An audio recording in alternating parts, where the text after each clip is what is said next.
أعوذ بالله من الشيطان الرجيم. بسم الله الرحمن الرحيم.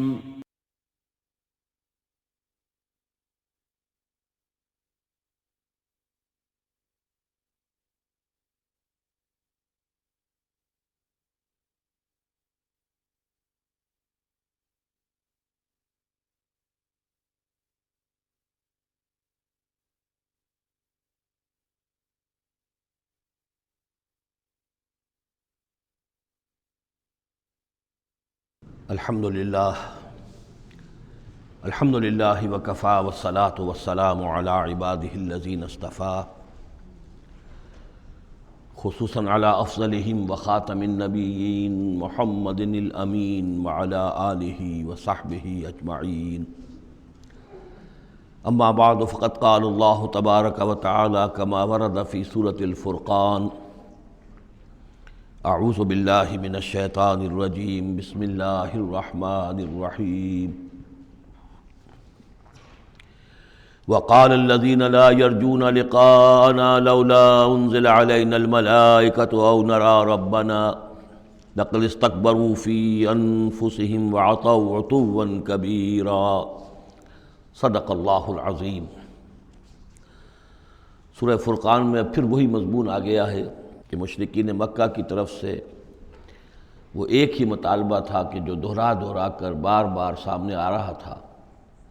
کہ کوئی حصی معجزہ دکھایا جائے، کوئی ایسی چیز جس سے کہ بالکل واشگاف ہو جائے، واقعتاً ہم پر عیاں ہو جائے کھل کر کہ واقعی آپ اللہ کے رسول ہیں. وقال الذین لا یرجون لقاءنا، اور کہا ان لوگوں نے، یا کہتے ہیں وہ لوگ جو ہماری ملاقات کے امیدوار نہیں ہیں، اسی لیے ان میں سرکشی ہے، لاؤبالیانہ پن ہے. لولا انزل علینا الملائکہ، کیوں نہیں ہم پہ فرشتے اتر آتے؟ اگر اللہ کو بھیجنا ہی ہے کوئی پیغام ہمیں تو فرشتوں کے ذریعے سے بھیجے. او نری ربنا، یا ہم اپنے رب کو خود دیکھیں، رب خود سامنے آئے. لقد استکبروا فی انفسہم، انہوں نے بہت تکبر کیا ہے اپنے آپ میں، اپنا جو مقام انہوں نے سمجھا ہے کہ فرشتے ان سے کلام کریں اور اللہ ان سے ہم کلام ہو، تو در حقیقت یہ ان کے تکبر کی بنیاد پر ہے. وعتوا عتوا کبیرا، اور انہوں نے سرکشی کی ہے بہت بڑی. یوم یرون الملائکۃ، جس دن کہ یہ دیکھیں گے فرشتوں کو، لا بشرا یومئذ للمجرمین، پھر اس دن مجرموں کے لیے کوئی بشارت نہیں ہوگی. یعنی کہ قیامت کا دن ہوگا، فرشتے آئیں گے، سب چیز عیاں ہوگی، اللہ تعالیٰ بھی نزول جلال فرمائیں گے، سارے غیب کے پردے اٹھ جائیں گے، تو پھر بشارت تو کوئی نہیں ہے مجرمین کے لیے، موقع کوئی نہیں، کوئی توبہ کا موقع نہیں. وَيَقُولُونَ حِجْرًا مَحْجُورًا، اور وہ کہیں گے کہ کوئی روک ہو، کسی طرح ہمیں بچایا جائے، کوئی روک ٹوک ہو جائے اس ساعت کو روکنے کے لیے. وَقَدِمْنَا إِلَىٰ مَا عَمِلُوا مِنْ عَمَلٍ، یہ تیسری مرتبہ وہ مضمون آ رہا ہے کہ بغیر حقیقی ایمان کے اگر نیکیاں دنیا میں کی جاتی ہیں اپنے ضمیر کو کچھ مطمئن کرنے کے لیے، اپنے دلوں کو دلاسا دینے کے لیے، تو ان کی کوئی حیثیت اللہ کے ہاں نہیں ہے. یہ سورہ ابراہیم میں بھی آ چکا ہے، اور پھر سورہ نور کے اندر ہم پڑھ چکے ہیں کہ سراب کی حیثیت رکھتی ہیں یہ نیکیاں ان کی. جیسے کہ پیاسا جو ہے وہ سمجھتا ہے کہ پانی ہے، یحسبہ الظمآن ماء حتی اذا جاءہ لم یجدہ شیئا ووجد اللہ عندہ ووفاہ حسابا، بس اللہ سریع الحساب. اور یہاں تیسری مرتبہ آ رہا ہے وَقَدِمْنَا إِلَىٰ مَا عَمِلُوا، ہم آگے بڑھیں گے ان کے اعمال کی طرف، ڈھیر لگے ہوں گے، ان کی نیکیاں ہیں، ان کی یہ خیرات ہے، یہ فاؤنڈیشن بنائی تھی، یہ یتیم خانہ کھولا تھا، یہ ہسپتال تھا، یہ تھا وہ تھا، یہ جو حاجی تھے ان کی خدمات تھیں. قدمنا الی ما عملوا، اور نقشہ ایسا کھینچا گیا ہے جیسے کہ کوئی آئے اور آگے آگے ٹھوکر مارے، جیسے کہ فٹ بال کو کک ماری جاتی ہے. وقدمنا الی ما عملوا من عمل، ان کے وہ بڑے بڑے عمل جس پر انہیں بڑا غرہ ہوگا، بہت سہارا ہوگا کہ ہم بہت کچھ لے کر جا رہے ہیں، ہم اس کی طرف آگے بڑھیں گے. فجعلناہ حباء منثورا، تو ہم اسے کر دیں گے اڑتا ہوا غبار. یعنی وہ جو نظر آ رہا تھا کافی کہ یہاں پہ بڑی نیکیوں کا انبار ہے، معلوم ہوگا غبار تھا اور کچھ نہیں. اسی کا وہاں نقشہ کھینچا گیا سورہ ابراہیم میں کہ جیسے ریت ہو، راکھ ہو، اور اس کے اوپر تیز آندھی آئے اور وہ ہوا ختم ہو جائے، کوئی اس کا وجود نہ رہے. یہ ہے حقیقت ان نیکیوں کی کہ جو حقیقی ایمان کے بغیر ہوتی ہیں. نیکی صرف وہی ہے کہ جو اصل ایمان باللہ اور ایمان بالآخرت کے ساتھ ہو، اللہ کی رضا جوئی اور آخرت کی جزا کے سوا کوئی شے مطلوب نہ رہے،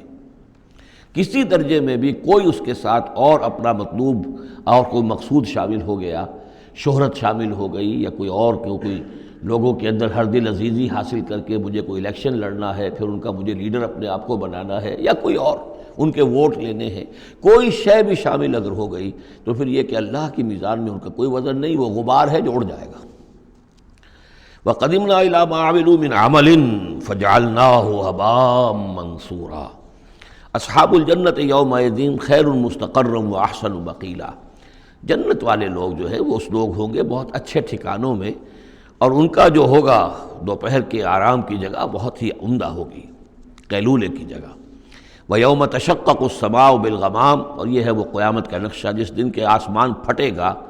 اور کچھ بادلوں کی طرح کی کیفیت ہو جائے گی۔ وَنُزِّلَ الْمَلَائِكَةُ تَنزِيلًا، اور پھر فرشتوں کو اتارا جائے گا، فوج در فوج فرشتے نازل ہوں گے۔ الملک یومئذ الحق للرحمن، اس دن تو پھر بادشاہی اور اختیار گویا کہ بالکل علم نشرہ ہو جائے گا کہ صرف رحمان کے لیے ہے۔ آج تو کچھ پردے پڑے ہوئے ہیں، اس وقت بھی اختیار اسی کا ہے، لیکن کچھ پردے پڑے ہوئے ہیں، کچھ نظر آتا ہے کہ اس کے ہاتھ میں بھی اختیار ہے، اس کے پاس بھی طاقت ہے، لیکن اس روز معلوم ہوگا کہ الملک یومئذ الحق للرحمن وکان یوما علی الکافرین عسیرا، اور وہ دن کافروں پر بہت بھاری ہوگا۔ وَيَوْمَ يَعْضُ الظَّالِمُ عَلَىٰ يَدَيْهِ، اور وہ دن ہوگا کہ ظالم جو ہے، جو گناہ گار ہیں، مشرک ہیں، کافر ہیں، اللہ کے جو باغی تھے، وہ اپنے ہاتھوں کو کاٹیں گے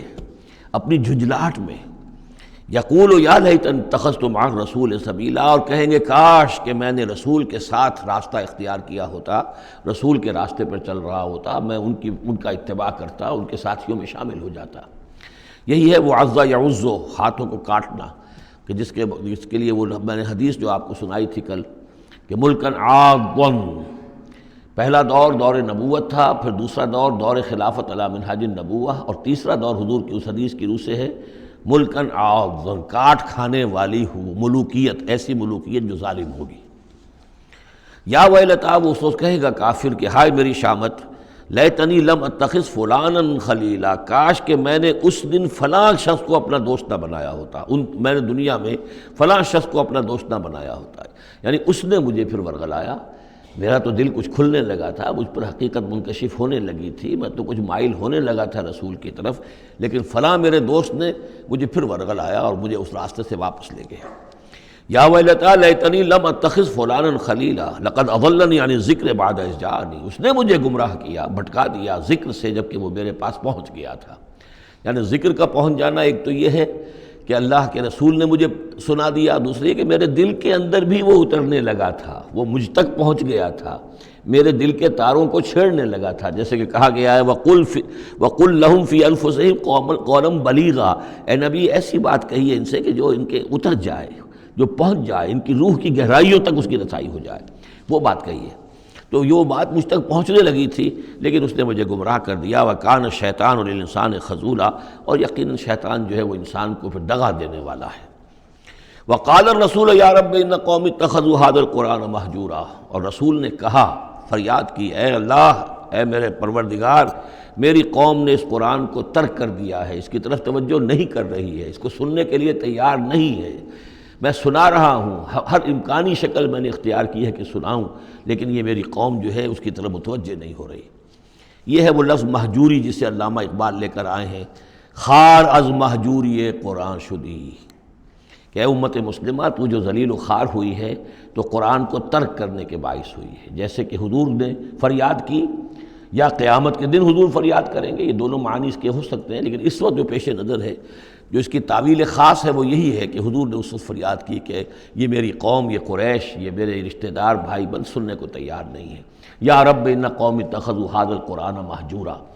ان کا جو قرآن مجید کو ترک کرنا تھا وہ تو تھا ڈھٹائی کے ساتھ کہ یہ اللہ کا کلام ہے ہی نہیں، یہ تو محمد نے اپنا گھڑ لیا ہے۔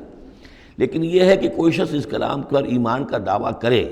لیکن اس کی روش یہ ظاہر کر رہی ہو کہ وہ حقیقتاً ایمان نہیں رکھتا، وہ بھی اسی کے ذیل میں آ جائے گا۔ وہ کہتا تو ہوگا میں سمجھتا ہوں یہ اللہ کا کلام ہے، لیکن پڑھتا ہی نہیں ہے۔ کہتا ہے کہ میں مانتا ہوں یہ اللہ کا کلام ہے، اس کو سمجھتا ہی نہیں ہے۔ کہتا ہے یہ اللہ کا کلام ہے، اس پر عمل نہیں کرتا، تو وہ کہنا نہ کہنا برابر ہو گیا، یہ تو تکذیب حالی ہو گئی۔ چنانچہ اس آیت کے ذیل میں جو حاشیہ لکھا ہے مولانا شبیر احمد عثمانی رحمۃ اللہ علیہ نے، وہ میں آپ کو سنا دینا چاہتا ہوں۔ آیت میں اگرچہ مذکور صرف کافروں کا ہے، تاہم قرآن کی تصدیق نہ کرنا، اس میں تدبر نہ کرنا، اس پر عمل نہ کرنا، اس کی تلاوت نہ کرنا، اس کی تصحیح قرأت کی طرف توجہ نہ کرنا، اس سے اعراض کر کے دوسری لغویات یا حقیر چیزوں کی طرف متوجہ ہونا، یہ سب صورتیں درجہ بدرجہ ہجران قرآن کے تحت میں داخل ہو سکتی ہیں۔ اگر ہمارا طرز عمل یہ ہے کہ نہ قرآن کو ہم پڑھتے ہیں، نہ سمجھنے کی کوشش کرتے ہیں، انگریزی زبان ہم نے اتنی سیکھ لی کہ انگریزوں کو پڑھا دیں، لیکن عربی اتنی بھی نہیں سیکھ سکتے کہ قرآن مجید کا مفہوم براہ راست ہمارے دلوں پر نازل ہو جائے، تو پھر یہ کہ ہمارا کہنا یہ کہ ہم قرآن کو اللہ کا کلام مانتے ہیں، یہ جھوٹ موٹ کا دعویٰ ہے۔ ہمارا عمل اس کی تصدیق نہیں کر رہا، ہمارا عمل جو ہے ہمارے اس ایمان کی گواہی نہیں دے رہا۔ اس موضوع پر الحمدللہ میرا وہ جامع کتابچہ ہے مسلمانوں پر قرآن مجید کے حقوق، اس کا انگریزی ترجمہ بھی ہے، فارسی ترجمہ بھی ہے، عربی ترجمہ بھی ہے، ملیشیا کی زبان میں بھی ہوا ہے، یہ مختلف جگہوں پر اس کا تراجم ہوئے ہیں، الحمدللہ کہ بہت مقبول کتابچہ ہے۔ وَكَذَلِكَ جَعَلْنَا لِكُلِّ نَبِيٍّ عَدُوًّا مِّنَ الْمُجْرِمِينَ، یہ مضمون پہلے بھی آ چکا ہے، سورہ نام میں بھی آ چکا ہے۔ ہم تو خود ہر نبی کے دشمن کھڑے کر دیتے ہیں تاکہ بھٹی ذرا گرم ہو، تصادم ہو، کشاکش ہو، تبھی تو اہل ایمان کے ایمان کی تو جانچیں گے نا، کون کتنے پانی میں ہے، کیا پتہ چلے گا۔ اگر سب آرام سے سمجھیے کہ ٹھنڈی سڑک پر چل کر جنت پہنچ جانا ہو تو سب چلے جائیں گے، کون نہیں جائے گا۔ وہ تو پتہ چلتا ہے، جیسے کہ آیا حفت الجنت بالمکارہ، جنت کو تو اللہ تعالیٰ نے گھیر دیا ہے ان چیزوں سے جو انسان کو بہت ناپسند ہیں۔ تکلیفیں آتی ہیں، مصیبتیں آتی ہیں، وَلَنَبْلُوَنَّكُمْ بِشَيْءٍ مِّنَ الْخَوْفِ وَالْجُوعِ وَنَقْصٍ مِّنَ الْأَمْوَالِ وَالْأَنفُسِ وَالثَّمَرَاتِ، تو جنت والے تو اس سے ممیز ہوتے ہیں کہ واقعتاً یہ جنت کی قیمت ادا کرنے کو تیار ہیں۔ ان اللہ اشترى من المؤمنین انفسهم واموالهم بان لهم الجنہ، جنہ خریدنا چاہتے ہو تو تمہیں اپنے جان اور مال سب دینا ہوگا۔ كذلك جعلنا لكل نبي عدوا من المجرمین، اسی طرح ہم نے ہر نبی کے لیے مجرموں میں سے دشمن کھڑے کر دیے۔ وَكَفَىٰ بِرَبِّكَ هَادِيًا وَنَصِيرًا، اور کافی ہے تیرا رب ہدایت دینے کے لیے، جو بھی ہدایت کا طالب ہوگا اللہ ہدایت دے گا اور اس کی مدد بھی کرے گا۔ وَقَالَ الَّذِينَ كَفَرُوا لَوْلَا نُزِّلَ عَلَيْهِ الْقُرْآنُ جُمْلَةً وَاحِدَةً، یہ ایک اور اعتراض تھا ان کی طرف سے، وہ لوگوں نے کہا یہ کہ کیوں نہیں اتر گیا ان پر قرآن پورا کا پورا ایک ہی مرتبہ۔ یعنی اس میں اصل میں جو امپلائڈ ہے ان کا اعتراض وہ یہ تھا کہ جیسے تورات تھی وہ تو حضرت موسیٰ کو ایک دم ساری دے دی گئی لکھی ہوئی تختیوں کے اوپر۔ یہ جو حضور کہہ رہے ہیں صلی اللہ علیہ وسلم کہ مجھ پر یہ تھوڑا تھوڑا قرآن نازل ہو رہا ہے، تو اس میں مشابہت پیدا ہو گئی ظاہری طور پر، کہ جیسے کوئی شاعر ہوتا ہے تو سارا دیوان ایک دن میں تو نہیں وہ لا سکتا، وہ تو تھوڑا تھوڑا ایک غزل کہے گا، قصیدہ کہے گا، پھر کچھ کوشش کرے گا، پھر کوئی اچھی کوئی اور نظم لائے گا، پھر وہ جمع ہو کر دیوان بنے گا۔ تو اس اعتبار سے ان کا یہ اعتراض تھا کہ کیوں نہیں قرآن پورا کا پورا ان پر نازل ہو جاتا۔ کذالک لنثبت بہ فؤادک، یہ ہم نے اس لیے کیا ہے محمد صلی اللہ علیہ وسلم کہ اس کے ذریعے سے آپ کا جی، آپ کا دل اس پر ٹھک جائے۔ ورتلناہ ترتیلا، یعنی یہ کہ حالات کی مناسبت کے ساتھ ساتھ یہ نازل ہو رہا ہے، اور یہ کہ صرف حضور کا نہیں بلکہ اہل ایمان پوری جماعت، اس لیے کہ بر وقت جب رہنمائی آتی تھی اور بر وقت جو حالات تھے اس وقت ان کے حوالے سے گفتگو ہوتی تھی تو انہیں تسکین حاصل ہوتی تھی، انہیں یہ حوصلہ ملتا تھا کہ آج جو کچھ ہمارے ساتھ ہو رہا ہے یہی نوح کے ساتھ، ہود کے ساتھ، صالح کے ساتھ ہو چکا ہے، اور بالآخر جو ہے اللہ تعالیٰ نے ان سب کو کامیاب کیا اور انہیں بچا لیا، اور باقی ان کے دشمن جو ہیں وہ ملیا بیٹ ہو گئے، تو اس سے ان کے دلوں کو سہارا ملتا ہے۔ وَلَا يَأْتُونَكَ بِمَثَلٍ إِلَّا جِئْنَاكَ بِالْحَقِّ، اور یہ کوئی بھی اعتراض آپ پر نہیں کریں گے، کوئی بھی مسئلہ آپ کے سامنے پیش نہیں کریں گے مگر یہ کہ ہم اس کے جواب میں حق لے آئیں گے آپ کے پاس، ان کو پورا جواب مل جائے گا، وَأَحْسَنَ تَفْسِيرًا، اور بہترین تشریح ہم کھول کر دیں گے۔ الَّذِينَ يُحْشَرُونَ عَلَىٰ وُجُوهِهِمْ إِلَىٰ جَهَنَّمَ، وہ لوگ کہ جو اپنے منہ کے بل، اوندھے منہ جمع کیے جائیں گے جہنم کی طرف۔ اولئک شر مکانا واضل سبیلا، یہ لوگ ہوں گے کہ جو بہت ہی برے ہوں گے اپنے مقام اور مرتبے کے اعتبار سے، اور بہت ہی بھٹکے ہوئے ہوں گے سوا سبیل سے، سیدھے راستے سے۔ وَلَقَدْ آتَيْنَا مُوسَى الْكِتَابَ وَجَعَلْنَا مَعَهُ أَخَاهُ هَارُونَ وَزِيرًا، اور ہم نے موسیٰ کی کتاب دی تھی اور اس کے ساتھ ہم نے اس کے بھائی ہارون کو اس کا وزیر بنا دیا تھا، اس کا کام میں تعاون کرنے والا، اس کی ذمہ داریوں میں اس کا ہاتھ بٹانے والا، اس کے بوجھ اٹھانے میں اس کی مدد کرنے والا۔ فَقُلْنَا اذْهَبَا إِلَى الْقَوْمِ الَّذِينَ كَذَّبُوا بِآيَاتِنَا، تو ہم نے کہا کہ تم دونوں جاؤ اس قوم کی طرف جنہوں نے ہماری آیات کو جھٹلایا ہے، فَدَمَّرْنَاهُمْ تَدْمِيرًا، تو پھر ہم نے ان کو ہلاک کر دیا، برباد کر دیا، اکھاڑ کر پھینک دیا. یعنی یہی جو معاملہ ہوا آل فرعون کا کہ وہ غرق کر دیے گئے. وَقَوْمَ نُوحٍ لَمَّا كَذَّبُوا الرُّسُلَ، اسی طریقے سے قوم نوح کو بھی جب کہ انہوں نے رسولوں کی تکذیب کی، اغرقناہم، انہیں بھی ہم نے غرق کر دیا. وجعلناہم للناس آیہ، اور انہیں ہم نے تمام نوع انسانی کے لیے ایک نشانی بنا دیا. واعتدنا للظالمین عذابا علیما، اور ہم نے ظالموں کے لیے یہ دنیا کا جو عذاب استیصال تھا وہ تو نقد یہاں مل چکا ہے، اصل تو عذاب علیم آخرت کا ہے جو ان کے لیے تیار کر دیا گیا ہے. وعادا وثمود واصحاب الرس وقرونا بین ذلک، اور یہی معاملہ ہوا قوم عاد کا، قوم سمود کا اور کنویں والوں کا. اس کے بارے میں کوئی زیادہ صراحت کے ساتھ کوئی ایک رائے نہیں ہے کہ یہ بھی کوئی ایک قوم تھی جس کے پاس رسول بھیجے گئے، ان کے رسول کا کیا نام تھا، وہ قوم کب اور کہاں تھی، اس کے بارے میں کوئی اتفاقی رائے نہیں ہے. وقرونا، لیکن یہ کہ معلوم ہوتا ہے کہ انہوں نے اپنے رسول کو کسی کنویں کے اندر بند کر دیا تھا، تو وہ رس کہتے ہیں کنویں والے. وقرونا بین ذالک، اور پھر یہ کہ ان کے مابین اور بہت سی بھی قومیں اور نسلیں اٹھیں. وکلا ضربنا لہ الامثال، اور ہم نے ان سب کے لیے اپنے اپنے وقت پر ہم نے دلیلیں دی، حقائق واضح کر دیے، تمثیلیں بیان کیں. وکلا تبرنا تتبیرا، لیکن بالآخر ان کے انکار کی پاداش میں ان سب کو ہم نے غارت کر دیا. وَلَقَدْ أَتَوْا عَلَى الْقَرْيَةِ الَّتِي أُمْطِرَتْ مَطَرَ السَّوْءِ، اور یہ لوگ آتے جاتے ہیں اس بستی پر کہ جس پر بڑی بری بارش ہوئی تھی، یعنی یہی سدوم اور عمورہ کی بستیاں. افلم یکونوا یرونہا، تو کیا یہ اس کو دیکھتے نہیں ہیں؟ یہ جب جاتے ہیں قافلہ لے کر اپنے اس کے قریب سے گزرتے ہیں، وہاں کے وہ کھنڈرات ہیں وہ ان کی نگاہوں کے سامنے آتے ہیں، تو کیا یہ اس کو دیکھتے نہیں ہیں؟ بل کانوا لا یرجون نشورا، لیکن یہ کہ ان کو جی اٹھنے کی اور بعد سے بعد الموت کی امید نہیں ہے، چونکہ وہ خیال نہیں ہے، لہذا ان آیات کو، ان حقائق کو یہ دیکھتے ہیں، گزر جاتے ہیں اندھوں کی طریقے سے، اس سے سبق نہیں سیکھتے. وَإِذَا رَأَوْكَ إِن يَتَّخِذُونَكَ إِلَّا هُزُوًا، اور اے نبی جب یہ آپ کو دیکھتے ہیں تو بس یہ پھر آپ کا مذاق اڑانا شروع کر دیتے ہیں. یہ بھی ایک طریقہ ہوتا ہے، آپ سیریس ہو ہی نہ، سیریس ہوں گے تو کسی کی بات سن کر کچھ سمجھنا پڑے گا، غور کرنا پڑے گا، جواب دینا ہوگا اس کو چٹکیوں میں اڑائیے، ہنسی مذاق میں اڑا دیجیے. وَإِذَا رَأَوْكَ إِن يَتَّخِذُونَكَ إِلَّا هُزُوًا، اور جب یہ آپ کو دیکھتے ہیں تو یہ بس یہی روش اختیار کرتے ہیں آپ کے ساتھ کہ آپ کا مذاق اڑاتے ہیں. اَهَٰذَا الَّذِي بَعَثَ اللَّهُ رَسُولًا، یہ ہے وہ جنہیں اللہ نے بھیجا رسول بنا کر، یعنی بڑے بظاہر جو استحقار کا انداز ہو. اچھا یہ ہے وہ جو سمجھتے ہیں کہ ان کو رسول بنایا گیا، اللہ نے رسول بنا کر بھیجا ہے. اَهَٰذَا الَّذِي بَعَثَ اللَّهُ رَسُولًا إِن كَادَ لَيُضِلُّنَا عَنْ آلِهَتِنَا، واقعتاً یہ شخص جو ہے یہ تو تل گیا تھا، قریب ہو گیا تھا کہ ہمیں اپنے معبودوں سے ورغلا دے. لولا ان صبرنا علیہا، اگر ہم اپنے معبودوں پر ثابت قدم نہ رہتے، صابر نہ رہتے، جمع نہ رہتے، اگر ہم نے ان کے ساتھ وفاداری کا رشتہ جو ہے، وفاداری بشرط استواری عین ایمان ہے، اگر ہم نے اس وفاداری کا رشتہ اپنے معبودوں کے ساتھ استوار نہ کیا ہوتا تو اس شخص نے تو واقعی ہمیں برگشتہ کر دیا تھا. وَسَوْفَ يَعْلَمُونَ حِينَ يَرَوْنَ الْعَذَابَ مَنْ أَضَلُّ سَبِيلًا، ان قریب وہ جان لیں گے جب وہ عذاب کو دیکھیں گے کون تھا بھٹکا ہوا راستے سے. آیا محمد اور ان کے ساتھی صلی اللہ علیہ وسلم ورضی اللہ تعالیٰ عنہم اجمعین، یا یہ کہ تم لوگ. ارأیت من اتخذ الہہ ہواہ، یہ مضمون قرآن میں پھر آگے بھی آئے گا، لیکن اب نوٹ کر لیجئے اس کو. شرک کی یہ ایک اہم قسم ہے. بڑے بڑے موحدین جو ہیں وہ اپنی جگہ سمجھتے ہوں، بڑے جغادری موحد اپنے آپ کو، وہ بھی ذرا غور کریں کہ شرک ایک یہ بھی ہے. شرک صرف قبر پرستی نہیں ہے، صرف یا رسول اللہ کہنا یا علی کہنا وہ بھی شرک ہے، لیکن صرف یہی شرک نہیں ہے. شرک یہ بھی ہے، ارأیت من اتخذ الہہ ہواہ، کیا تم نے دیکھا اس شخص کو جس نے اپنی خواہش نفس کو اپنا خدا بنا لیا ہے. نفس کہتا ہے مجھے یہ چاہیے، آپ کا دماغ بتا دیتا ہے دیکھو یہ حرام ہے، لیکن آپ نفس کا حکم مانگتے ہیں، اللہ کے حکم کو پیچھے ڈال دیتے ہیں. کون معبود ہوا آپ کا؟ اللہ معبود ہے یا نفس معبود ہے؟ نفس چاہیے مجھے تو دولت چاہیے، میں نہیں جانتا حلال سے حرام سے، کیا یہ حلال حرام لگا رکھی ہے، یہ مولویوں کے ڈھکوسلے. ٹھیک ہے ہوگا کوئی سود وغیرہ کوئی کبھی ہوتا ہوگا، آج تو چل ہی نہیں سکتا کاروبار سود کے بغیر. نفس کہتا ہے مجھے تو کرنا ہے،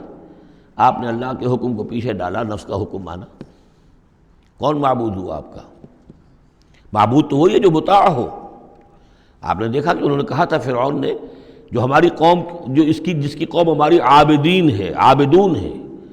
جو ہماری اطاعت کرتی ہے، غلام ہے.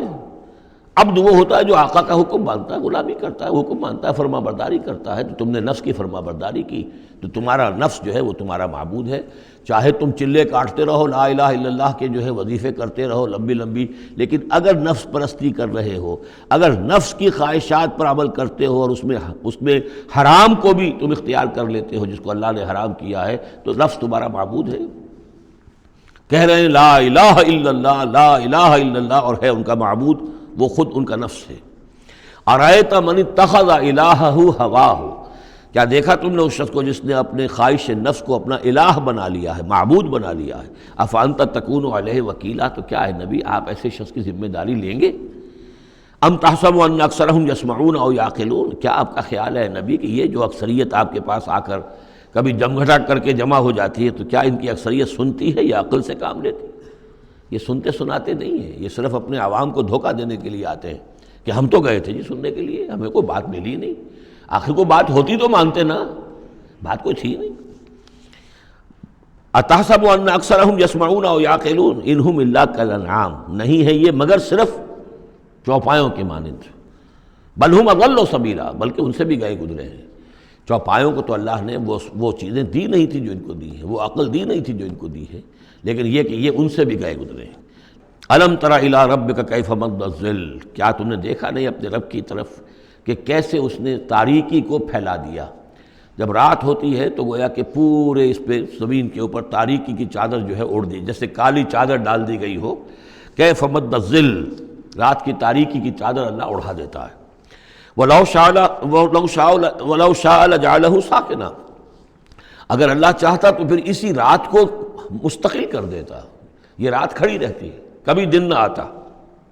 یہ اس سے پہلے سورہ قصص میں آیت آ چکی ہے، قصص میں آئے گی۔ قُلْ أَرَأَيْتُمْ إِنْ جَعَلَ اللَّهُ عَلَيْكُمُ اللَّيْلَ سَرْمَدًا إِلَىٰ يَوْمِ الْقِيَامَةِ مَنْ إِلَٰهٌ غَيْرُ اللَّهِ يَأْتِيكُمْ بِضِيَاءٍ۔ ویسے اس سے پہلے یہ مضمون آ چکا ہے کہ اللہ تعالیٰ جو ہے اگر مستقل طور پر دن کر دے تو کون رات لائے گا، اور مستقل طور پر رات کر دے تو کون دن لائے گا؟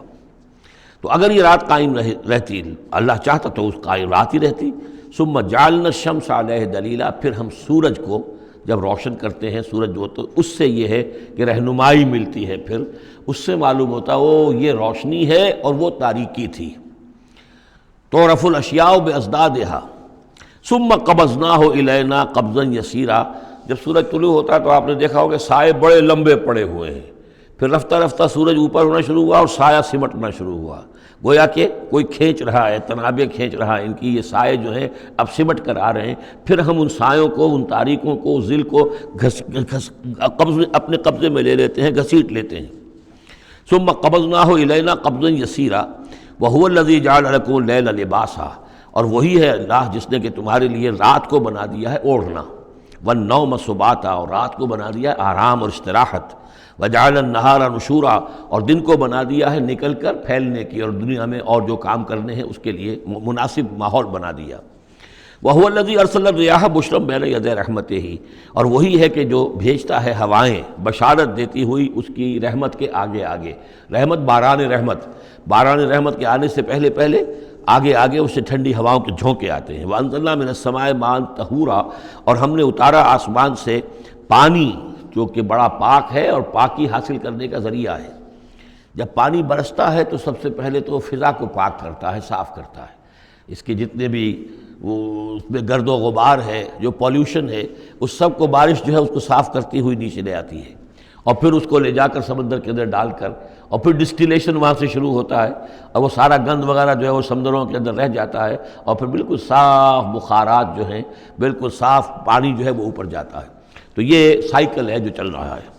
اور یہ پانی ہی پھر اللہ تعالیٰ نے دنیا میں طہارت کے لیے ذریعہ بنا دیا ہے، صفائی کے لیے، پاکی کے لیے، ماء طہورا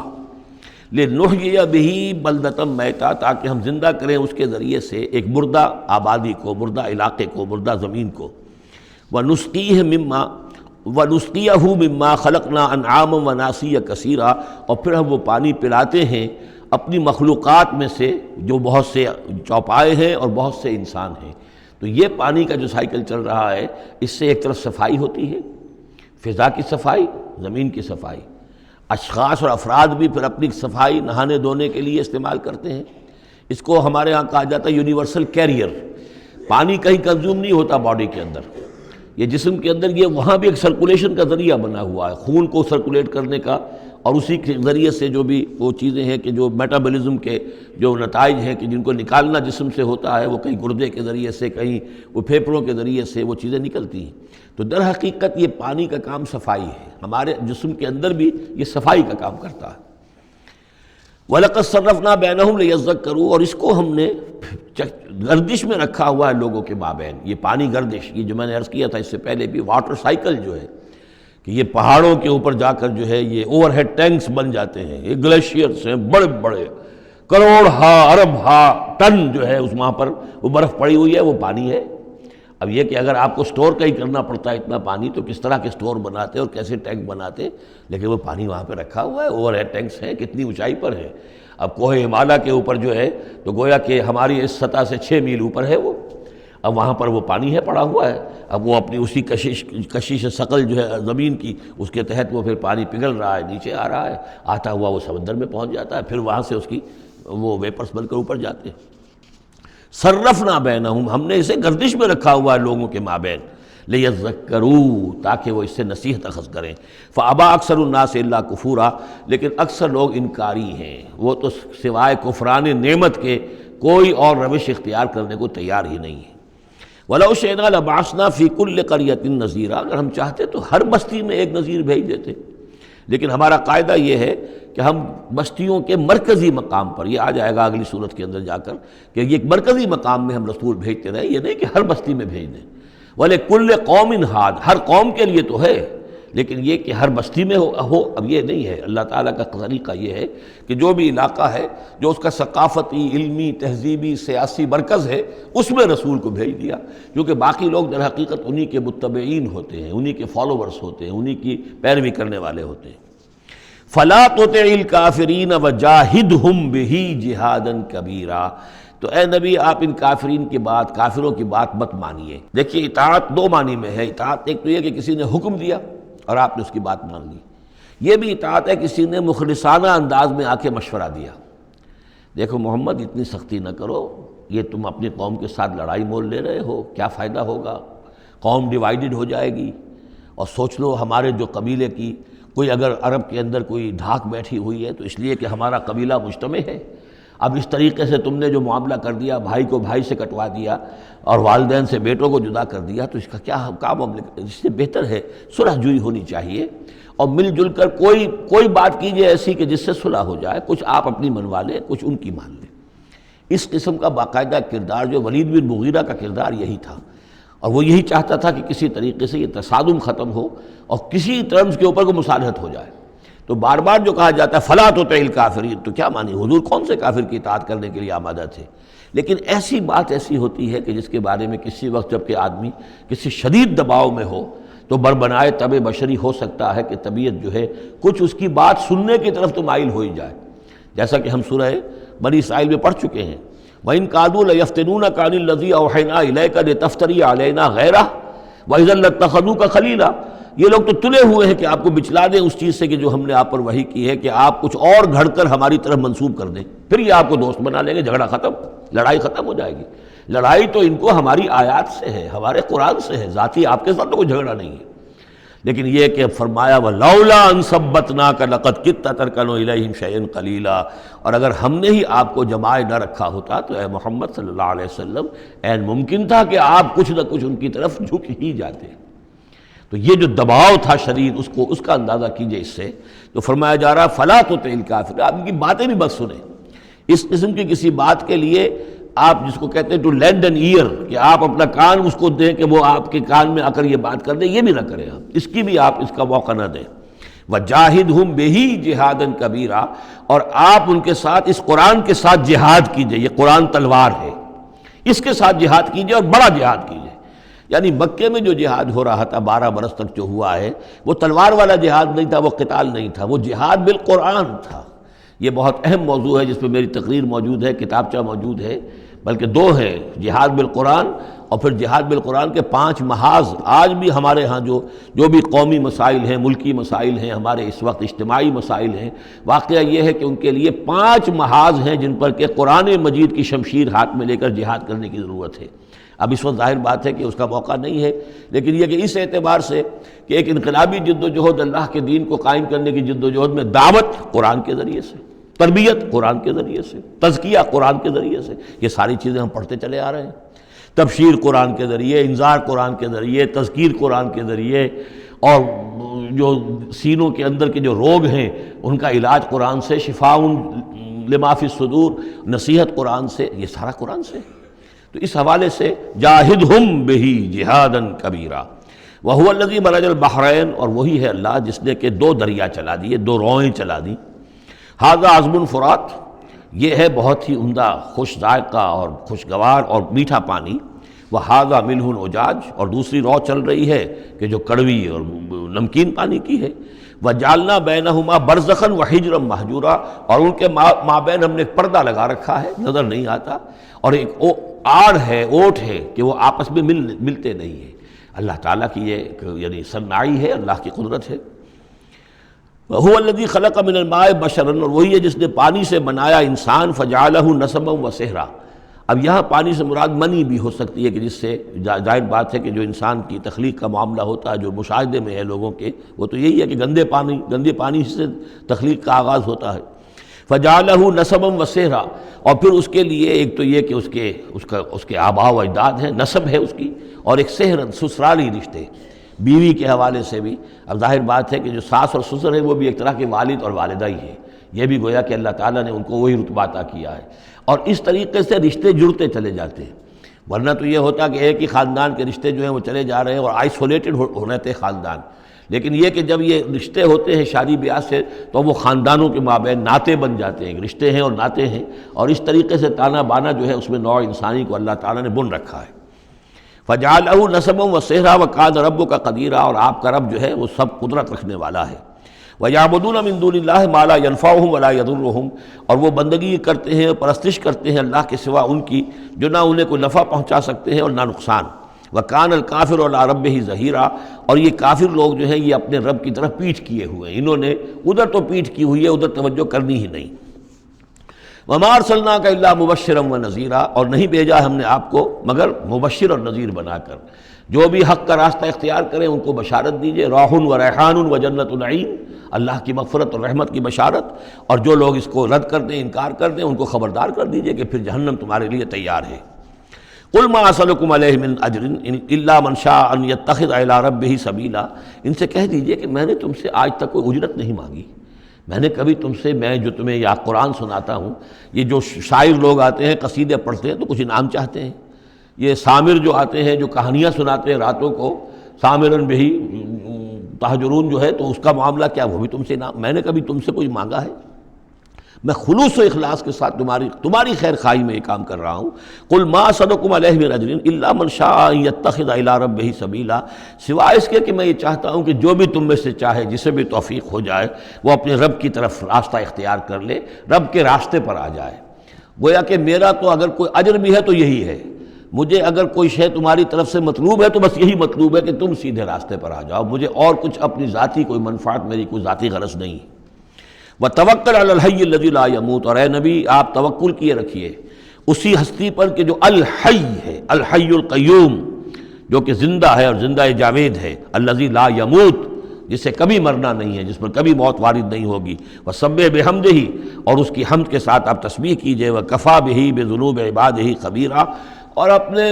بندوں کے گناہوں سے وہ کافی ہے باخبر ہونے کے اعتبار سے۔ یعنی آپ یہ نہ سمجھیے کہ یہ جو کچھ کر رہے ہیں یہ کہیں ایسا نہ ہو کہ ان کے معاملات جو ہیں کہ ریکارڈ نہ ہو رہے ہوں، انہیں بھرپور سزا نہ ملے، ان کا ایک ایک کرتوت ہمارے پاس ریکارڈ ہو رہے ہیں، اور ان کے تمام چیزیں جو ہیں ان کا ان کو بھرپور جواب دینا پڑے گا اور بھرپور بدلہ انہیں ملے گا۔ الذی خلق السماوات والارض وما بینہما فی ستۃ ایام، وہی کہ جس نے پیدا کیا آسمانوں اور زمین کو اور جو کچھ کہ ان کے مابین ہے 6 دنوں میں۔ ثم استوى علی العرش، پھر وہ متمکن ہو گیا عرش پر، تخت پر۔ الرحمن، وہ رحمان ہے، فاسأل بہ خبیرا، تو ذرا پوچھو، کوئی ہے کہ جو اس کی خبر رکھتا ہو، جو اس کے بارے میں معلومات رکھتا ہو، ان سب سے پوچھو اس رحمان کی صفات کیا ہیں، اس رحمان کی شان کیا ہے، جاؤ تم تلاش کرو۔ یہ جو کبھی ہم پڑھا کرتے تھے ہائی اسکول میں ہمارے زمانے میں کہ مجھ کو ہے تیری جستجو، مجھ کو تیری تلاش ہے، خالق میرے کہاں ہے تو، مجھ کو تیری تلاش ہے، تو ایک ارج ہے انسان کے اندر، وہ محسوس کرتا ہے کہ کوئی ہے، کوئی تو ہے جس نے مجھے پیدا کیا ہے، اب میں کیسے تلاش کروں، کہاں ملوں، کہاں ملے گا، کیسے اسے بات ہو سکتی، فاسأل بہ خبیرا، تو جاؤ ایسے لوگوں کو تلاش کرو کہ جو اس کے ساتھ کچھ آشنائی رکھتے ہوں، جو جس کے جاننے والے ہوں، جس کی کوئی دوستی ہو، اور ان کی صحبت اختیار کرو، کونوا مع الصادقین، تو یقیناً تمہیں جو ہے اللہ تعالیٰ کی معرفت حاصل ہوگی۔ وَإِذَا قِيلَ لَهُمُ اسْجُدُوا لِلرَّحْمَٰنِ، اور جب ان سے کہا جاتا ہے کہ سجدہ کرو رحمان کو، قالوا امر رحمان، کیونکہ یہ رحمان کے لفظ سے بدکتے تھے، یہ صرف اللہ کا لفظ استعمال کرنا چاہتے تھے۔ رحمان جو ہیں یہ جو مشرکین مکہ تھے یہ کہتے تھے یہ نام تم کہاں سے لے آئے ہو، یہ ہمارے لیے قابل قبول نہیں ہے۔ قالوا امر رحمان، ان کا یہ رحمان کون ہے؟ انسجد لما تأمرنا، کیا ہم سجدہ اسے کریں جس کا تم ہمیں حکم دے رہے ہو؟ اس میں ہے وہ شقاق جو ہوتی ہے زدم زدہ، ٹھیک ہے، تمہارے کہہ رہے تو ہم یہ نہیں کریں گے، مطلب یہ کہ چاہے تو تم بات کہہ رہے ہو حق ہے، لیکن یہ کہ چونکہ تم کہہ رہے ہو اس لیے ہم نہیں کریں گے، اس کا تو مطلب یہ ہوگا کہ ہم نے تمہاری بات مان لی اور تم جیت گئے۔ انسجد لما تأمرنا، کیا اس کو ہم پوجیں گے جس کا کہ آپ ہمیں حکم دے رہے ہیں؟ وزادہم نفورا، اور اس سے ان کے اندر نفرت اور بدکنا ہی بڑھ رہا ہے، فرار اور بھاگنا اور دوڑنا۔ یہ میں عرض کر رہا تھا کہ یہ جو آخری رکوع ہے سورہ فرقان کا، یہ ہمارے اس مطالعہ قرآن حکیم کے منتخب نصاب کا ایک اہم درس ہے۔ اس کے میں نے عرض کیا تھا پہلا حصہ 4 بہت جامع اسباق پر مشتمل ہے، سورۃ العصر، آیت البر، 2 ہم اس میں سے پڑھ چکے ہیں۔ دوسرے حصے میں کچھ ایمان کے مباحث تھے، ایمان کی ماہیت، ایمان کی حقیقت، اس میں ہم سورہ آل عمران کے آخری رکوع کی آیات پڑھ چکے ہیں، سورہ فاتحہ پڑھ چکے ہیں، اور ابھی حال ہی میں سورہ نور میں یہ آیات نور جو ہیں، 5واں رکوع سورہ نور کا۔ تیسرا حصہ ہے اس کا عمل صالح کی تشریح پر۔ تو عمل صالح کے ضمن میں سب سے پہلے مرحلہ آتا ہے انفرادی شخصیت، انفرادی سیرت و کردار۔ اس کا سب سے پہلا سبق وہ تھا جو ہم پڑھ چکے ہیں سورہ مومنون کے شروع میں، وہ 11 آیات۔ تعمیر سیرت کی اساسات کیا ہیں، کن چیزوں پر، کن بنیادوں پر جو اللہ چاہتا ہے کہ ایک بندہ مومن کی سیرت جو ہے وہ تعمیر ہو، وہ کن اساسات پر ہوگی۔ تو قد افلح المؤمنون الذین هم فی صلاتهم خاشعون والذین هم عن اللغو معرضون والذین هم للزکاة فاعلون والذین هم لفروجهم حافظون الا علی ازواجهم او ما ملکت ایمانهم فانهم غیر ملومین فمن ابتغى وراء ذلك فاولئک هم العادون والذین هم لاماناتهم وعهدهم راعون والذین هم علی صلواتهم یحافظون اولئک هم الوارثون الذین یرثون الفردوس هم فیہا خالدون۔ تو یہ تو گویا کہ اساسات ہیں۔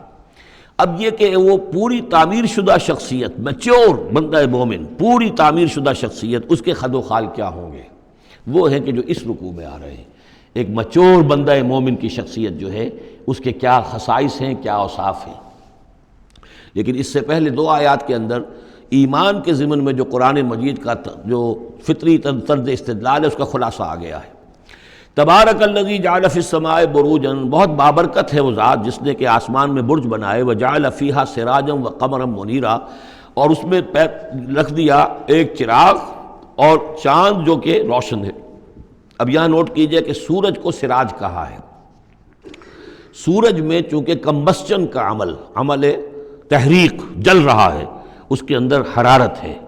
لہذا اس کو چراغ کہا ہے، اور قمر کو نور کہا ہے صرف، کیونکہ یہ ریفلیکشن ہے۔ قمر کے اندر کوئی جو ہے پروسیس کمبسشن کا نہیں ہے، کوئی اس کے اندر حرارت نہیں ہے، بلکہ وہ تو ٹھنڈی جگہ ہے، ایسے ہی جیسے کہ ہماری زمین کی سطح ہے ویسے ہی اب تو جا کر لوگ دیکھ بھی آئے ہیں اپنے قدموں تلے، یوں بھی سمجھیے کہ اس زمین کو روند بھی آئے ہیں، چاند کی زمین کو۔ تو یہ اس کا نور ہے، لیکن وہ نور ریفلیکٹڈ ہے، اور سراج جو ہے وہ ہے اصل میں سورج۔ وَهُوَ الَّذِي جَعَلَ اللَّيْلَ وَالنَّهَارَ خِلْفَةً، اور وہی ہے جس نے کہ دن اور رات کو بنا دیا ہے ایک دوسرے کے پیچھے لگا ہوا، لِمَنْ أَرَادَ أَنْ يَذَّكَّرَ، ان لوگوں کے لیے جو چاہیں نصیحت اخذ کرنا۔ اسی سے یہی آیات الہیہ ہیں کہ جن سے انسان کو اللہ کی معرفت حاصل ہوتی ہے، اس کی قدرت، اس کا علم، اس کی حکمت کا اندازہ ہوتا ہے۔ او ارادہ شکورا، یا جو اللہ تعالیٰ کی نعمتوں کے پہلو سے اس کا شکر کرنا چاہیں تو اس کے لیے کائنات کا ذرہ ذرہ جو ہے گویا کہ اللہ کی توحید پر، اللہ کی قدرت پر، اللہ کی صنائی پر، اللہ کی حکمت پر دلالت کر رہا ہے۔ بس یہ دو آیتیں تو سمجھیے کہ ایمان کے ضمن میں تمہیدی آیتیں ہیں۔ اب وہ ایک نقشہ کھینچ رہے ہیں کہ اللہ کے عباد الرحمن، اللہ کے بندے، خاص اللہ کے بندے، اللہ کے چہیتے بندے، اللہ کے محبوب بندے کیسے ہوتے ہیں۔ اس کو پڑھیے اسی طریقے سے کہ دل میں ارادہ رکھیے، کم سے کم امنگ اور آرزو تو ہو کہ ہم بھی اللہ تعالی ہمیں توفیق دے کہ ہم ایسے ہی بننے کی کوشش کریں۔ وعباد الرحمن الذین یمشون علی الارض ہونا، اللہ کے بندے وہ ہیں جو زمین پر چلتے ہیں تو آہستگی اور نرمی کے ساتھ، قدم مار کر نہیں چلتے، اکڑ کر نہیں چلتے، بلکہ یہ کہ معلوم ہوتا ہے فروتنی کے ساتھ چل رہے ہیں، اور یہ اپنے آپ کو آقا نہیں سمجھتے، مالک نہیں سمجھتے، بلکہ غلام سمجھتے ہیں۔ اللہ کے غلام ہیں، عباد الرحمن ہیں، اللہ کے بندے ہیں، تو غلاموں کی طرح چلتے ہیں، وہ اکڑ کر نہیں چلتے۔ وَإِذَا خَاطَبَهُمُ الْجَاهِلُونَ قَالُوا سَلَامًا، ایک ان کا وصف یہ ہے کہ جب جاہل لوگ، اجڑ لوگ، مشتعل مزاج لوگ خام خواہ ان سے الجھنا چاہیں، بحث و مباحثے میں انہیں جو ہے وہ خام خواہ الجھانا چاہیں تو وہ کہتے ہیں سلام، وہ الجھتے نہیں ہیں، بحث و تمہیز کے اندر نہیں۔ جب وہ دیکھتے ہیں کہ ایک شخص بحث پر اتر آیا، وہ اب بات سمجھنا نہیں چاہتا، اس کے اوپر ضد جو ہے وہ مسلط ہو چکی ہے، تو اب خام خواہ اس کے ساتھ وہ الجھے رہنا، جس کو ہم کہتے ہیں ہمارے ہاں وہ پنجاب میں یہ سینگ پھنسا کر آدمی جو ہے وہ اپنا وقت ضائع کرے، اس کا بھی وقت ضائع کرے، کوئی فائدہ نہیں۔ میچور آدمی یہ کہ دیکھے اگر تو واقعی یہ بات سمجھنا چاہ رہا ہے تو سمجھائے، نہیں سمجھنا چاہتا، اس کی اصل میں نیت ہی نہیں ہے، تو پھر خام خواہ اس کے ساتھ الجھنے کا فائدہ نہیں۔ والذین یبیتون لربہم سجدا وقیاما، اور وہ لوگ کہ جو راتیں بسر کرتے ہیں اپنے رب کے لیے سجدے اور قیام میں۔ یہاں وہ بات بہت واضح ہو گئی، جہاں تک 5 فرض نمازیں ہیں وہ تو فرض ہیں، وہ تو تعمیر سیرت کی بنیادیں ہیں، ان کی تو مداومت کرنی ہے۔ والذین یحافظون والذین هم علی صلواتہم یحافظون، لیکن یہ لوگ جو ہیں جن کے دل آشنا ہو گئے ہوں اللہ سے، اگر یہ اللہ کے ساتھ دوستی ہو چکی ہو تو پھر یہ کہ رات کا وقت ہوتا ہے کہ جس میں وہ پھر بندہ اٹھتا ہے، کوئی دیکھ نہیں رہا ہے، لوگ سوئے ہوئے ہیں، کوئی ڈسٹربنس نہیں ہے۔ خیر ہماری تو آج کل شہری زندگی میں راتوں میں بھی ڈسٹربنس رہتی ہے، لیکن یہ کہ عام طور پر بہرحال دن کے مقابلے میں تو ایک سکون کی کیفیت ہوتی ہے۔ اس وقت اپنے رب سے راز و نیاز کی باتیں، کبھی اس کے سامنے کھڑے ہیں، کبھی سر بسجود ہیں۔ والذین یبیتون لربہم سجدا وقیاما والذین یقولون، اور وہ کہتے رہتے ہیں سب کے باوجود، ربنا اصرف عنا عذاب جہنم، اے رب ہمارے عذاب جہنم کو ہم سے پھیر دے، دور کر دے۔ یہ سورہ نور میں بھی ہم نے پڑھا تھا کہ وہ ساری شخصیت جو ہے بیان کرنے کے بعد وہ اس کے بعد بھی لرزاں و ترساں رہتے ہیں۔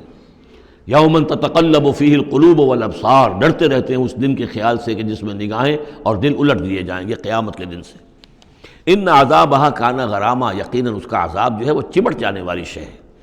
انہا ساعت مستقر و مقامہ، پروردگار وہ جگہ جہنم جو ہے یقیناً بہت بری جگہ ہے، مستقل قیام کے لیے بھی اور تھوڑی دیر کے لیے بھی۔ جو میں نے عرض کیا تھا کہ دنیا میں بری سے بری جگہ بھی جو ہے اس میں بھی آپ تھوڑی دیر کے لیے جائیں گے تو ریکریشن ہو جائے گی چینج کی وجہ سے، اور اچھی سے اچھی جگہ جو ہے اس میں بھی مستقل رہنا پڑے تو پھر اس کے اندر کوئی حسن اور کوئی جو ہے دلچسپی باقی نہیں رہے گی۔ تو اس کے بجائے جو جنت کا اور جنت کا تصور دیا جا رہا ہے، جنت اتنی اچھی جگہ ہے کہ مستقل طور پر رہنے کے باوجود اس کی دلچسپیوں میں، اس کی رعنائیوں میں کوئی کمی نہیں ہوگی، اور جہنم اتنی بری جگہ ہے کہ ایک لحظے کے لیے بھی کسی کا قدم وہاں گیا تو وہ اپنی پوری جو ہے سختی اس کے اوپر ظاہر کر دے گی۔ والذین اذا انفقوا لم یسرفوا ولم یقتروا وکان بین ذلک قواما، اور وہ لوگ کہ جو خرچ کرتے ہیں تو نہ تو وہ اسراف کرتے ہیں اور نہ ہی بخل سے کام لیتے ہیں، بلکہ اس کے بین اعتدال جو ہے واقعہ یہ ہے کہ دنیا کا مشکل ترین کام ہے، توازن اور اعتدال۔ ظاہر بات ہے یہ لوگ جو میچور ہیں، سمجھدار ہیں، اب ان کے ہاں یہ ہوگا کہ ان کے اس خرچ کرنے کے معاملے میں بھی اعتدال ہوگا۔ والذین لا یدعون مع اللہ الہا آخر، 3 کبیرہ گناہ وہ ہیں جیسا کہ ہم نے پڑھا ہے سورہ نساء میں بھی، ان تجتنبوا کبائر ما تنہون عنہ، تو بڑے بڑے گناہ وہ کون سے ہیں کہ جن سے اگر تم باز رہو تو باقی چھوٹے گناہ تو اللہ تعالیٰ جو ہے وہ معاف بھی کرتا رہے گا۔ اور ان میں سے سب سے بڑا تو 2 مرتبہ فرمایا شرک، اور شرک کے بعد پھر قتل ناحق اور پھر زنا، یہ 3 ہیں۔ قتل ناحق سے بھی در حقیقت تمدن کی جڑ کٹ جاتی ہے، اور زنا سے تمدن جو ہے وہ سنڈاس بن جاتا ہے، پھر اس کے اندر گندگی ہو جاتی ہے۔ تو اس حوالے سے یہ تین چیزیں یہاں بیان کی جا رہی ہیں، والذین لا یدعون مع اللہ الہا آخر، وہ لوگ کہ جو نہیں پکارتے اللہ کے ساتھ کسی اور معبود کو، ولا یقتلون النفس التي حرم اللہ الا بالحق، نہ ہی قتل کرتے ہیں کسی جان کو جس کو کہ اللہ نے محترم ٹھہرایا ہے مگر حق کے ساتھ۔ قتل کے بدلے قتل والا معاملہ ہے، یا مرتد کا قتل ہے، یا زانی شادی شدہ کا رجم ہے، جو بھی ہے۔ ولا یزنون، نہ وہ زنا کرتے ہیں۔ ومن یفعل ذلک یلقى اثاما، اور جو کوئی بھی یہ کام کرے گا وہ اس کی پاداش کو پکڑ کر اس کو جو ہے اس حاصل کر کے رہے گا، یعنی لازماً اس کی سزا اس کو مل کر رہے گی۔ یلقى اثاما یضاعف له العذاب یوم القیامہ، قیامت کے دن اس کا عذاب دگنا کر دیا جائے گا۔ یہ آیت اس اعتبار سے بہت اہم ہے کہ منکرین حدیث نے بہت شور مچایا ہوا ہے کہ قرآن مجید میں کہیں عذاب قبر کا کوئی تذکرہ نہیں ہے، صراحتاً واقعتاً نہیں ہے، احادیث میں بہت تفصیل ہے، لیکن یہ کہ یہ مقام ایسا ہے کہ جس سے ثابت ہوتا ہے کہ قیامت کے دن سے پہلے بھی عذاب ہے۔ یضاعف لہ العذاب یوم القیامہ، دگنا کیا جائے گا ان کے لیے عذاب قیامت کے دن۔ اس کا مطلب ہے کہ عالم برزخ میں بھی ان کے لیے عذاب ہے۔ اور جو فرمایا گیا ہے کہ یہ جو قبر کا گڑھا ہے، یا یہ جہنم کے گڑھوں میں سے ایک گڑھا ہے، اور یا جنت کے باغیچوں میں سے ایک باغیچہ ہے، اور یا تو وہاں ایک کھڑکی کھول دی جاتی ہے جنت کی جہاں سے ٹھنڈی ہوائیں اور خوشبوئیں آتی رہتی ہیں، اور یا یہ کہ کھڑکی کھول دی جاتی ہے جہنم کی طرف کہ جس سے آگ کی لپٹ اور گرمی جو ہے اور لو جو ہے وہ آتی رہتی ہے۔ یضاعف لہ العذاب یوم القیامہ، قیامت کے دن اس کے لیے عذاب دگنا کر دیا جائے گا۔ ویخلد فیہ مہانا، اور پھر وہ رہے گا اس عذاب میں ہمیشہ ہمیشہ۔ الا من تاب، استثناء ہے، استثناء یہ ہے من تابہ، جو جس نے توبہ کر لی دنیا ہی کے اندر موت کے آنے سے پہلے پہلے، ما لم یغرغر، الا من تابہ وآمن، اور ایمان لایا۔ گویا کہ جو شخص اس قسم کے گناہوں میں مبتلا ہوتا ہے، چاہے وہ قانوناً کافر نہ ہو، حقیقتاً وہ کافر ہو جاتا ہے، ایمان اس کے دل سے نکل جاتا ہے، لہذا توبہ گویا کہ اثر نو ایمان لانے کے مترادف ہے۔ الا من تاب وآمن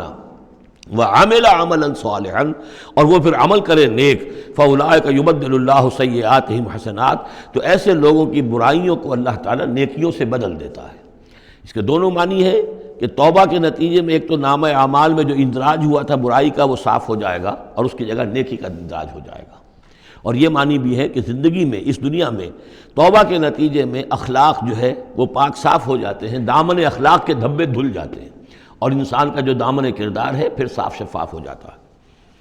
وَكَانَ اللَّهُ غَفُورًا رَحِيمًا، اور اللہ تعالیٰ غفور الرحیم ہے۔ وَمَن تَابَ وَعَمِلَ صَالِحًا، اب دوبارہ تکرار کی گئی، اور جو توبہ کرے اور پھر نیک عمل کرے، فَإِنَّهُ يَتُوبُ إِلَى اللَّهِ مَتَابًا، تو وہ ہے کہ جو توبہ کرتا ہے اللہ کی جناب میں جیسا کہ توبہ کرنے کا حق ہے۔ توبہ کی تسبیحیں ہو رہی ہوں، استغفار کی تسبیحیں ہو رہی ہوں، اور آیت کریمہ کے ختم ہو رہے ہوں 1.25 لاکھ کا اور لاکھ کا، لیکن حرام خوری جوں کی توں جاری ہو، وہ سارے غلط کام ویسے کہ ویسے جاری ہوں، وہ کوئی توبہ نہیں ہے، اس کا کچھ حاصل نہیں۔ والذین لا یشهدون الزور، اور وہ لوگ کہ جو جھوٹ کے پر موجود بھی نہیں رہتے۔ جھوٹ کی گواہی والی بات نہیں ہے یہاں، لیکن جھوٹ کی گواہی تو گویا کہ اس کے اندر خود بخود امپلائڈ ہے، یعنی ان کے اندر صداقت اور حق کے ساتھ اتنی غیرت ہوتی ہے کہ جہاں کوئی جھوٹ کا گزر بھی ہو وہاں وہ اپنی موجودگی بھی پسند نہیں کرتے۔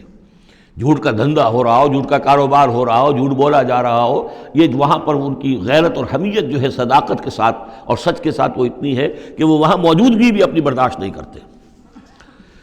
وَإِذَا مَرُّوا بِاللَّغْوِ مَرُّوا كِرَامًا، اسی طریقے سے جب وہ کسی لغو کام کے پاس سے گزرتے ہیں تو اپنے دامن کو بچا کر گزر جاتے ہیں۔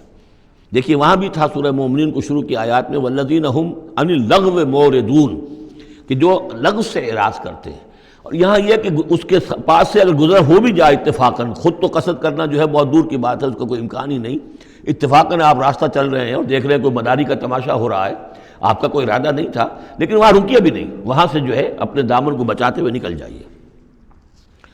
والذین اذا ذکروا بآیات ربہم، اور وہ لوگ کہ جن کو جب ان کے رب کے آیات کے ذریعے سے نصیحت کی جاتی ہے، سمجھایا جاتا ہے، لم یخروا علیہا صما وعمیانا، تو نہیں گر پڑتے اس پر بہرے اور اندھے ہو کر۔ اس کے بھی دونوں معنی ہیں، ایک تو یہ کہ مخالفت پر اندھے بہرے ہو کر کمر کس لینا جیسے کہ قریش کر رہے تھے، تو گویا کہ تعریض ہے، ان پر ایک طنزیہ انداز ہے یہ کہ یہ لوگ جس طریقے سے کر رہے ہیں وہ معاملہ اللہ کے بندوں کا نہیں ہوتا۔ لیکن یہ دوسری طرف یہ بات بھی ہے کہ آیات قرآنیہ کو بھی اندھے بہرے ہو کر تو نہیں پڑھنا ہے اور سننا ہے،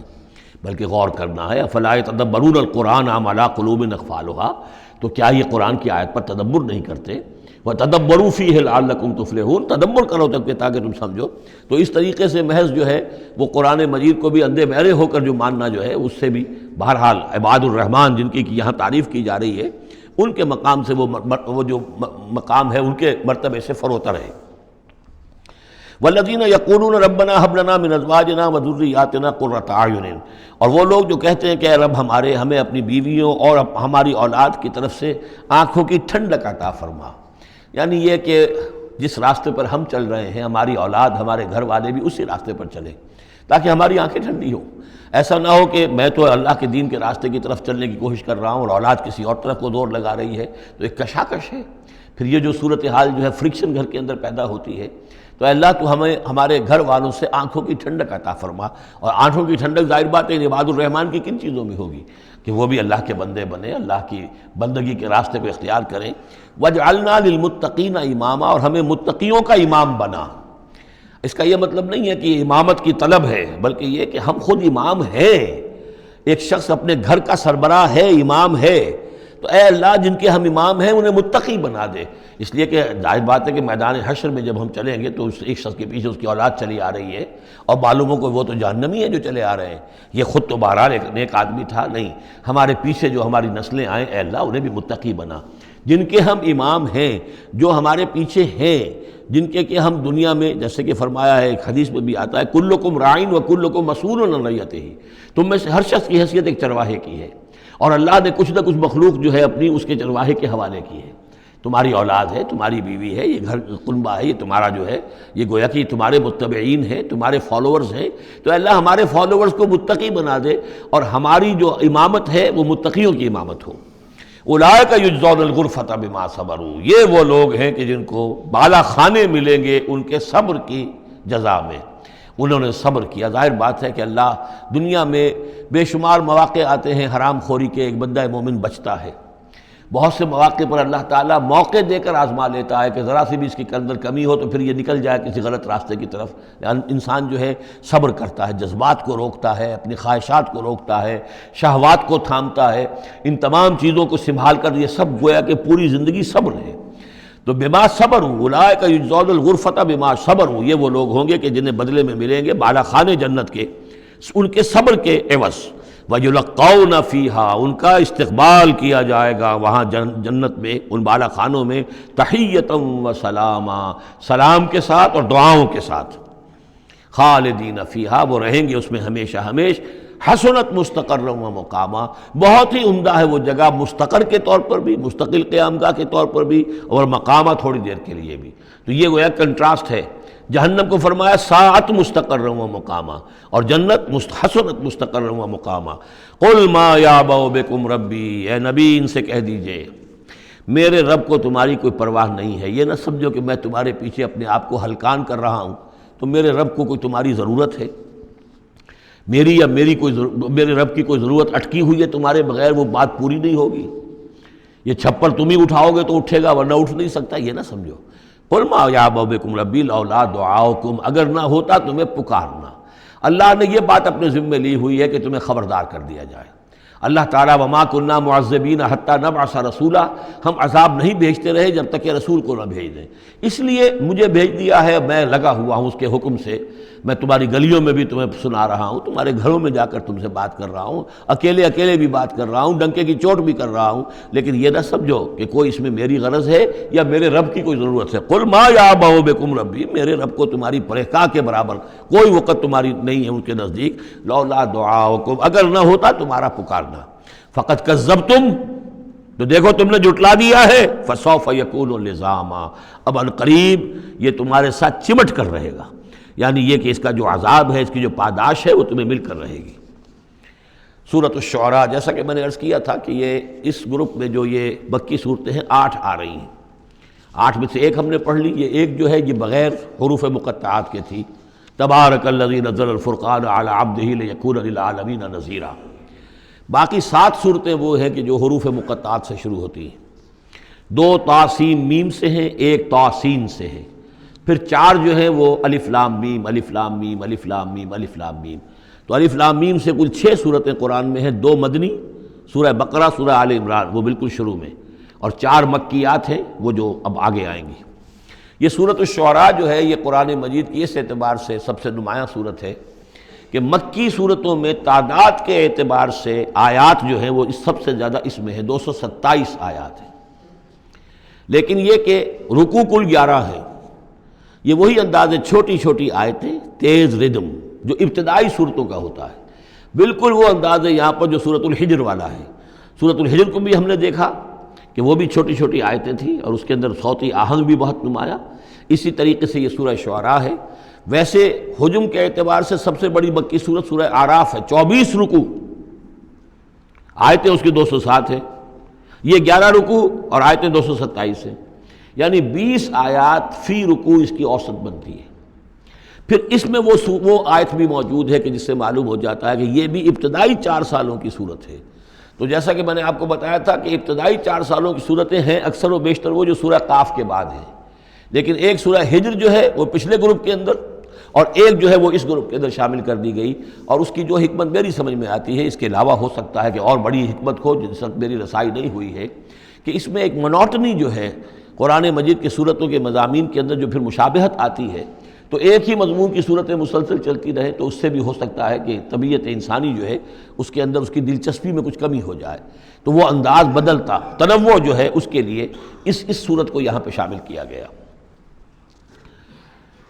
بسم اللہ الرحمن الرحیم، طاسیم میم، تلک آیات الکتاب المبین، یہ ایک روشن کتاب کی آیات ہیں۔ لعلک باخع نفسک الا یکونوا مؤمنین، اے نبی شاید آپ اپنے آپ کو ہلاک کر لیں گے اس صدمے میں کہ یہ ایمان نہیں لا رہے۔ ان نشاء ننزل علیہم من السماء آیۃ فظلت اعناقہم لہا خاضعین، اگر ہم چاہیں تو ان پر ابھی آسمان سے ایک ایسی نشانی اتار دیں کہ ان کی گردنیں جھک کر رہ جائیں۔ ہماری قدرت سے تو کوئی بعید نہیں ہے، لیکن ہماری حکمت ہے، ہماری مشیت ہے، ہم اس طرح کی نشانی نہیں دکھائیں گے، اس طرح کا معاملہ ہم نہیں کریں گے۔ اس کی حکمت اس صورت کے اندر بیان ہو رہی ہے، وہ ابھی آپ دیکھیں گے۔ لعلک باخع نفسک الا یکونوا مؤمنین ان نشاء ننزل علیہم من السماء آیۃ فظلت اعناقہم لہا خاضعین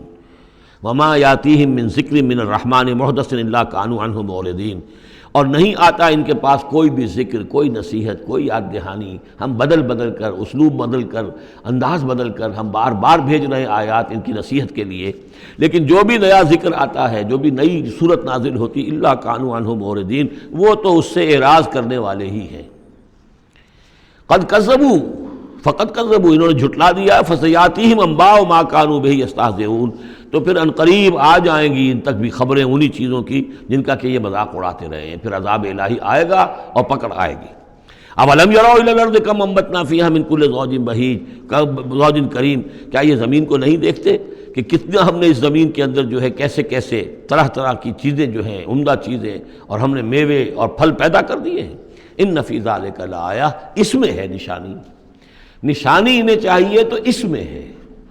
پوری کائنات نشانی ہے اللہ کی، پوری تخلیق نشانی ہے۔ ان فی خلق السماوات والارض واختلاف اللیل والنہار والفلک التی تجری فی البحر بما ینفع الناس وما انزل اللہ من السماء من ماء فاحیا بہ الارض بعد موتها وبث فیہا من کل دابۃ وتصریف الریاح والسحاب المسخر بین السماء والارض لآیات لقوم یعقلون۔ ان فی ذلک لآیہ، اس میں نشانی ہے۔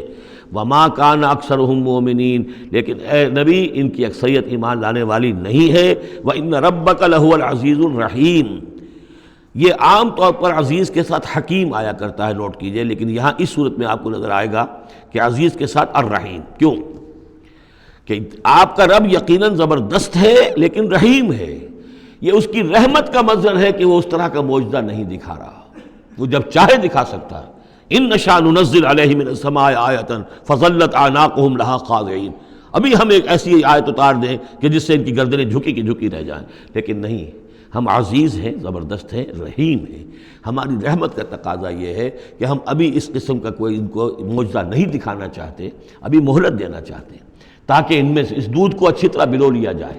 ابھی اگر کہیں کوئی مکھن ہے اس کے اندر تو وہ بھی نکل آئے، جو بھی لوگ ہیں جو خیر کی کوئی استعداد رکھتے ہیں وہ بھی سیدھے راستے پر آ جائیں، اور ہم نہیں چاہتے کہ ان کی مہلت جو ہے وہ ابھی ختم ہو جائے۔ اس وجہ سے یہ در حقیقت رحمت کا مظہر ہے، اور جس کو کہ ان لوگوں نے آپ کے خلاف ایک دلیل کے طور پر استعمال کر لیا ہے۔ بارک اللہ لی و لکم فی القرآن العظیم ونفعنی وإیاکم بالآیات والذکر الحکیم۔